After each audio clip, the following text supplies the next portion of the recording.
بسم اللہ الرحمن الرحیم۔ السلام علیکم بہن بھائیوں، بیٹے بیٹیوں، ویلکم ٹو مائی چینل۔ آج کی ویڈیو کا موضوع ہے کہ ایک گناہ گار نمازی کا دلچسپ اور حیران کن واقعہ۔ تو آج کی ویڈیو بہت اہم ہے، بہت محنت سے آپ کے لیے بنائی گئی ہے۔ تو اگر آپ میرے چینل پر نئے ہیں تو پہلے چینل کو سبسکرائب کر دیں اور بیل کو دبا کر آل پر کلک کر دیں تاکہ میری آنے والی اچھی سے اچھی ویڈیوز آپ کو ملتی رہیں۔ چلو دیکھتے ہیں اس ویڈیو میں کہ ایک گناہ گار نمازی کا دلچسپ حیران کن واقعہ کیا ہے۔ جوانوں، اگر کامیابی چاہتے ہو تو نمازی بن جاؤ، کیونکہ نماز کے بغیر کوئی بھی کامیابی ممکن نہیں۔ اپنا بہترین وقت نماز کے لیے وقف کر دو، کیونکہ تمہارے سب کام، تمہارے سب عمل نماز کے بعد ہی قبول ہوں گے۔ بہت سکون اس میں ہے جسے لوگ نماز کہتے ہیں۔ نماز کیا ہے؟ نماز شیطان کی ہار اور مومن کی جیت ہے۔ ہائے خدا ناراض ہو گیا، خدا کو ہم بھول چکے، زندگی جیدن بن گئی، زندگی عذاب بن گئی، آزمائش میں مبتلا ہو گئے، دعائیں قبول نہیں ہوتی، سکھ چلے گئے، دکھوں نے گھیر لیا ہے، خوشیوں کے جنازے نکل گئے ہیں، پریشانیوں ٹینشنوں نے گھیر لیا ہے۔ میں نے کسی سے پوچھا، فجر کی نماز پڑھتے ہو؟ کہا کیا کروں، آنکھ ہی نہیں کھلتی۔ فجر کی نماز قضا کر کے صبح کو کامیابی کی نیند لگانا نادانگی ہے۔ جوانوں، کوئی عبادت کی چاہ میں رویا، کوئی عبادت کی راہ میں رویا۔ عجیب ہے جو نماز محبت کا سلسلہ کوئی قضا کر کے رویا تو کوئی ادا کر کے رویا۔ اللہ تعالیٰ نے ہمیں عبادت کے لیے پیدا فرمایا ہے۔ یہ عبادتیں بہت طرح کی ہیں، ہاتھوں سے کی جانے والی عبادت، دل سے کی جانے والی عبادت، زبان سے کی جانے والی عبادت، پیروں سے کی جانے والی عبادت، مگر سنو، نماز وہ پیاری عبادت ہے جس میں یہ تینوں عبادات کی صورتیں پائی جاتی ہیں۔ حضرت امام احمد بن حنبل رحمۃ اللہ فرماتے ہیں کہ میں کہیں سفر پر جا رہا تھا، میں نے دیکھا ایک شخص جو ڈاکو ہے، وہ لوگوں کو لوٹ رہا ہے، لوگوں کا حق چھین رہا ہے، لوگوں کا مال چھین رہا ہے۔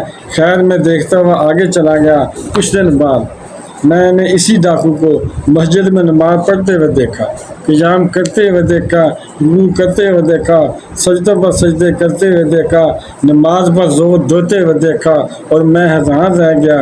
میں نے پوچھا، او ڈاکو، یہ کیسی نماز ہے؟ یہ کون سی نماز ہے کہ تو نماز بھی پڑھتا ہے اور لوگوں کا حق بھی مارتا ہے، اللہ کے محبوب کا حق بھی مارتا ہے، ان کو پریشان بھی کرتا ہے، ڈاکہ بھی ڈالتا ہے اور نماز بھی پڑھتا ہے؟ تیرے کیسے سجدے، تیری کیسی نماز، یہ کون سی نماز ہے؟ اس ڈاکو نے کہا، امام صاحب، اللہ کے اور میرے درمیان تقریباً جتنے دروازے ہیں سب کے سب بند ہو چکے ہیں، ایک نماز کا ہی دروازہ ہے جو میرے لیے کھلا ہے، ایک مسجد ہی ہے جو ہر وقت، ہر گھڑی، ہر لمحے میرے لیے کھلی ہوئی ہے۔ اللہ اور میرے مابین تقریباً سب کے سب دروازے بند ہو چکے ہیں، ایک نماز ہی کا دروازہ ہے جو میں کھلے رکھنا چاہتا ہوں۔ میں جو چاہتا ہوں یہ دروازہ میرے لیے بند نہ ہو، میں نماز پڑھتا رہوں، نماز کا دامن ہرگز نہیں چھوڑوں گا۔ ایک وقت آئے گا کہ یہی نماز مجھے تمام برے کاموں سے روک دے گی، برائی اور ڈاکہ ڈالنے سے روک دے گی۔ حضرت امام احمد بن حنبل رحمۃ اللہ فرماتے ہیں کہ کچھ عرصہ کے بعد میں حج کرنے کو گیا، میں کعبے کا طواف کر رہا تھا۔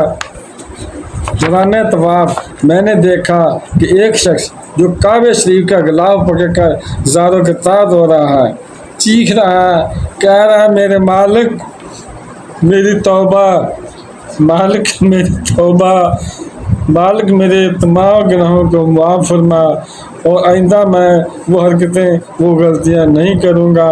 اور بات آہستہ آہستہ بلند ہوتی گئی، لوگوں کو طواف کرنے بھول گئے، لوگ اس کو حوصلہ دے رہے تھے، میاں چپ کر حضرت امام احمد بن حنبل فرماتے ہیں جب میں نے شخص کی یہ خصیت دیکھی، اس کی خصیت کا عالم یہ دیکھا تو میرے دل نے چاہا کہ کیوں نہ ایسے شخص کی جا کر زیارت کی جائے، ایسے شخص کا مکھڑا دیکھا جائے کہ آخر کون سا شخص ہے جو اتنی خصیت سے میں آ کر اللہ سے توبہ کر رہا ہے، زاروں کے ساتھ رو رو کر اللہ سے توبہ کر رہا ہے۔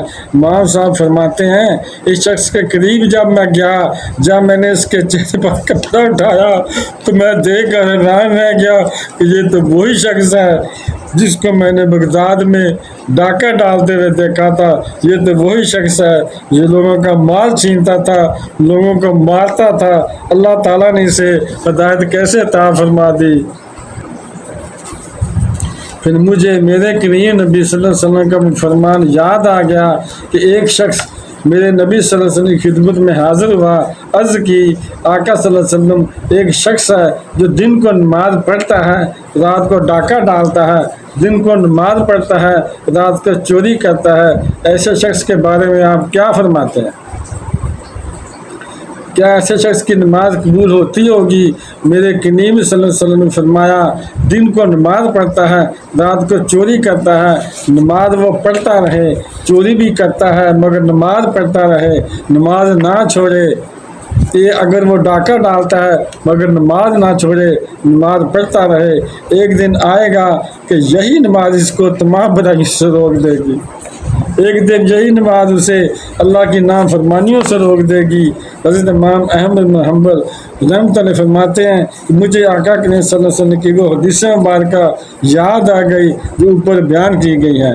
حضرت امام احمد بن حنبل رحمۃ اللہ فرماتے ہیں کہ بے شک اس کو اس کی نماز نے ہدایت دے دی ہے، نماز کا جو دروازہ کھلا تھا اسی دروازے نے اسے سیدھی راہ پر لگا دیا، نماز نے اس کو سیدھی راہ پر کامیابی والی راہ پر لگا دیا ہے۔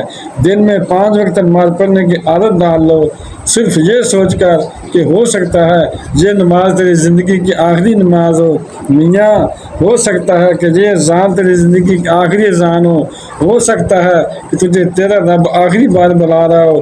اگر ایک عبادت گزار خاتون تھی، ایک عبادت گزار خاتون تھی، بڑھیا تھی، حضرت عبداللہ بن مبارک رحمۃ اللہ فرماتے ہیں ایک عبادت گزار بڑھیا تھی، وہ دن کو روزہ رکھتی تھی، رات کو قیام کرتی تھی، ایک دن وہ نماز میں مشغول تھی کہ ایک بچھو نے اس عبادت گزار بڑھیا کو کاٹ لیا، ایک بار کاٹا، دوسری بار کاٹا، حتیٰ کہ 40 مرتبہ کاٹا اس بچھو نے، مگر اس بڑھیا نے اس بچھو کو اٹھایا نہیں، پیچھے نہیں کیا، اس کو جنبش بھی نہ ہوئی، اس نے حرکت بھی نہ کی۔ فرماتے ہیں نماز کے بعد میں نے اس بڑھیا سے پوچھا کہ بچھو نے تجھے 40 دفعہ کاٹا اور تو نے بچھو کو ہٹایا کیوں نہیں؟ تیری حالت نہیں بدلی، تو نماز کی حالت میں برقرار رہی، بچھو تجھے کاٹتا رہا، تو نے بچھو کو کیوں نہیں ہٹایا؟ بڑھیا نے کہا بیٹے نماز پڑھنے والا کام میرے اللہ کے لیے ہے اور بچھو کو ہٹانا میرا کام ہے، مجھے زیب نہیں دیتا کہ میں اللہ کا کام چھوڑ کر اپنا کام کروں۔ نماز ہو تو ایسی ہو، قیام ہو تو ایسا ہو۔ میں دعا کرتا ہوں مالک ہمیں نماز پڑھنے گانا با جماعت نماز ادا کرنے کے توفیق عطا فرما، مالک ہم سب کو نیک بنا دے، ہم سب کو ایک بنا دے، ہم سب کو مسجدوں کو بات کرنے کی توفیق عطا فرما۔ آج مسجدیں ویران پڑی ہیں، مسجدوں میں پڑی ٹائیاں نمازیوں کا انتظار کر رہی ہیں، الماریاں پڑے قرآن پاک لوگوں کے منتظر ہیں، مالک ہمیں مسجدوں کو بات کرنے کی توفیق عطا فرما، قرآن دل پڑھ کر اسے سمجھ کر اس پر عمل کرنے کی توفیق عطا فرما۔ تو بہن بھائیو، بیٹے بیٹیوں، اگر آپ کو میری یہ ویڈیو پسند آئی ہے اور ابھی تک اگر آپ نے میرے چینل کو سبسکرائب نہیں کیا تو لازمی کر لیں اور بیل کو دبا کر آل پر کلک کر دیں تاکہ میری آنے والی اچھی سے ویڈیوز آپ کو ملتی رہیں۔ چلو ملتے ہیں نیکسٹ ویڈیو میں۔ السلام علیکم، خدا حافظ۔